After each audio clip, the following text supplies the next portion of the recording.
Hello, I am Peggy Rozeski. I am a shoemaker and leather worker. I work out of my home and out of the Mankato Maker Space. You should have received a dandy little bag with some items in them, and we're going to do things with leather today. In that little paper bag, you should have found a square, a couple of circles, and a bracelet. What you're going to need, and the joy of doing things record is you can pause the video and go hunt for things or come back later or start over if you missed something. Also in that bag there should have been a business card, so if you have questions, call, ask, text, message, however you find you need to get hold of me.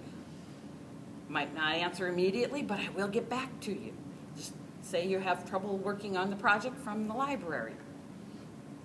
So some of the things that you might find, we're looking for items that have patterns to them. So this is a simple candle, but it's got a pattern to it. Knife, fork, spoon, they all make depressions. Piece of rope, it's got a rope pattern to it. Window screen, it's a saw. Makes a great edge. We're not going to saw, we're just going to make an impression. Other items you might have as if you have something that, well, this is a spool, anything that'll make an impression. Now we're going to also mention unintended consequences. I tried using a thimble to make an impression because that's got a nice bumpy surface. And I put it on the leather and I hit it with my hammer. And now I have a flat disc. Unintended consequences. Please think 2 steps ahead as to what might happen if you put a little pressure on something. Ceramics might have nice pressure, but if you got a little rough with them, would they break? So leather tooling got its start and heyday back in the Egyptians. But let's fast forward to the cowboy era. Cowboys are sitting in the line shack over winter. It's howling wind outside. The cows are happily eating hay in the barn. There isn't much for a cowboy to do, and they're sitting there in the bunkhouse board, and they pick up a nail.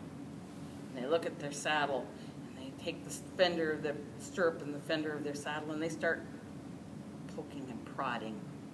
Now they find that using a little moisture, and you can see I have just a bucket here, and it's just got ordinary water in it, that if they moistened that saddle leather, that it became pliable. So what we're going to do is moisten. I'm going to start with the rounders, the little round pieces, because they're for practicing on.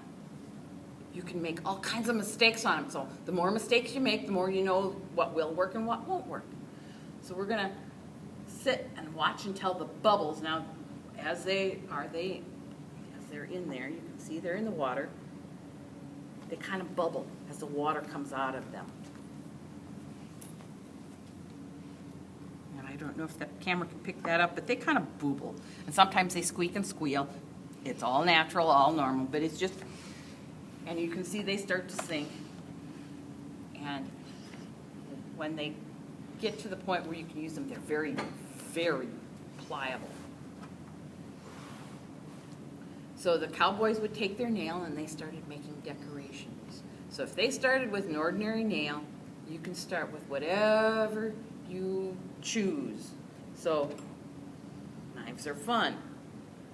You don't have to cut, you just have to make an impression. And it makes a handy dandy impression. On this lovely square, this was made all using, oh, I shouldn't say all the little squirrelies around the outside were made with a knife. The petals on the flower were made with a spoon, the handle of the spoon. The center was made with the spool. You don't have to copy this is all your ideas. But you're going to make marks and see what things do when you push them down onto leather. And I don't know if this is going to be picked up or not by the camera.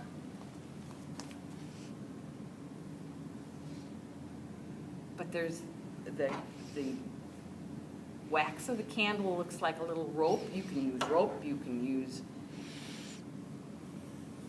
window screen. Doesn't even have to be on there square.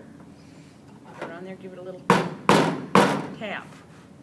And it makes this neat denim looking, and it all, so experiment, try things.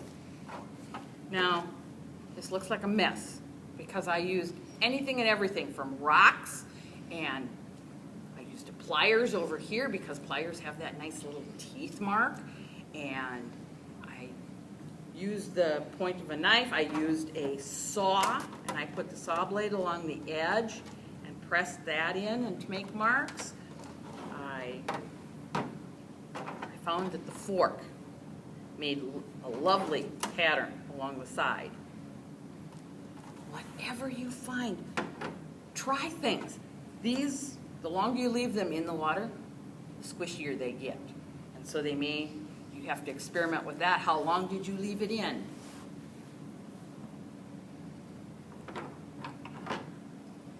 A spoon.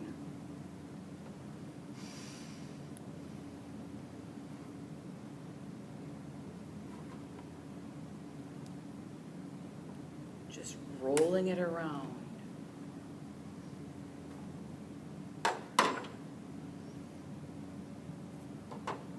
Again, be careful what kind of spool. Some of those spools are fragile.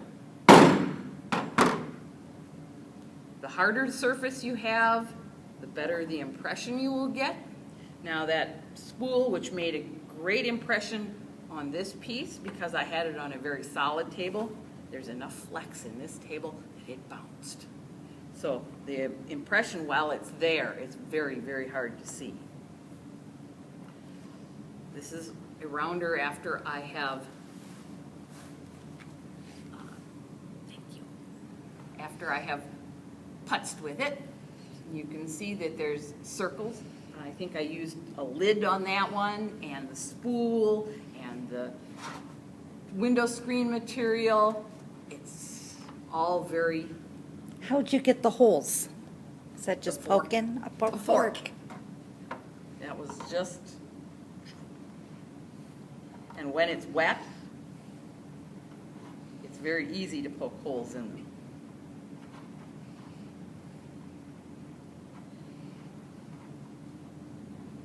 And the other direction to make slidey marks or push marks or squiggle marks.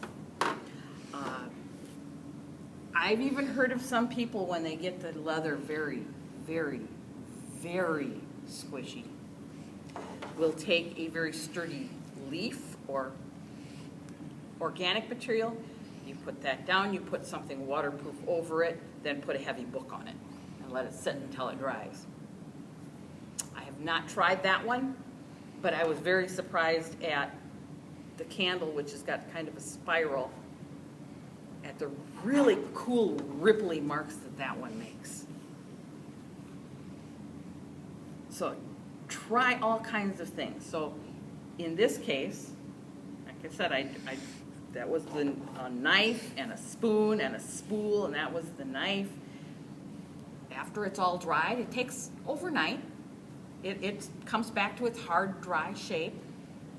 You can take your Sharpie, any old Sharpie, any color you want, color it in. Have fun. Make marks on the leather.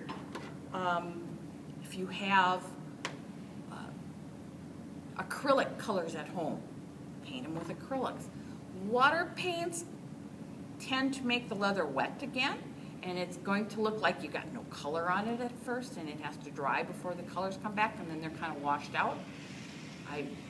But Sharpies are great. Sharpies are a lot of fun. Have you tried food dye before? Most of them are wet, and you get a wet impression. You've got to wait until it dries. But tea, coffee, beet juice, any of the dye, natural dyes, yes, but just like a water paint, because they're so very wet, they tend to take a while to sit in, and then they're very pale colored, but they're a lot of fun to try. Mm-hmm. So you just take your Sharpie and you color what you want to, or paint what you want to. Do you wait till it's dry to do Yes, that? you have to wait till it's dry. If you have alcohol colors, so colors, both dyes and inks, will work. They do spread out on the wet leather, but you can use them on the wet leather, but you get kind of a wash effect. Also, when they're dry, they dry very quickly when the leather is dry. So if you want sharper lines, finer lines, wait till they're dry. Correct.